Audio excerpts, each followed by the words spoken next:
যে সাইনবোর্ডটা আমি জুম করে দেখাচ্ছি সেই সাইনবোর্ডটা হচ্ছে তুলামুড়া পিএইচসির। আসল ঘটনাটা হচ্ছে তুলামুড়া গিয়েছিলাম। তুলামুড়া যাওয়ার পিছনে একটা কারণ আছে। এই যে গাড়িটা দেখা যাচ্ছে সেই গাড়িটাতে করে আমি নিয়ে গিয়েছিলাম রাবার বাগানের জন্য কিছু প্রয়োজনীয় জৈব সার এবং অন্যান্য সামগ্রী। তো মালিক আসতে, আসতে কিছুটা সময় অপেক্ষা করছিলাম। কারণ আমাদেরকে যেখানে থাকতে বলেছিল আমরা সেখানে বসে রয়েছি, অথচ উনি এখনও এসে পৌঁছাননি। তো সেজন্য একটু অপেক্ষা করছিলাম। আসার পরে ওনার হাতে সব কিছু বুঝিয়ে দিয়ে সোজা চলে গেলাম আগরতলার উদ্দেশ্যে। যদিও প্রচণ্ড গরম ছিল সেদিন, মাথা প্রায় খারাপ হয়ে গিয়েছিল। মানে এত গরমে কীভাবে থাকবো বুঝতে পারছি না। শেষ পর্যন্ত এসিটা না চালিয়ে পারলামই না। তো তুলামুড়া থেকে সোজা চলে গেলাম আগরতলা নরসিংগড়ে। তো নরসিংগড়ে গিয়ে সেখানে কিছু কাজ ছিল। কাজ বলতে সেই জৈব সারের কাজ। তো সেগুলি ডেলিভারি দিলাম।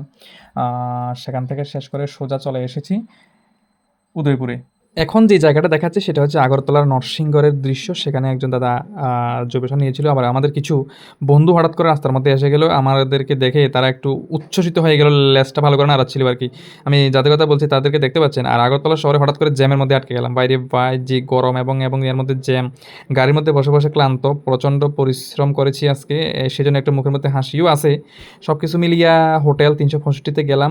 যদিও ৩৬৫ তে পেট ভরে খাওয়ার পরে যেহেতু প্রচণ্ড ক্ষুধার্ত ছিল, তো সেখানে দামটা শুনে আজ গেলাম না। যাই হোক, দাম কত আসলে সেটা বিষয় না।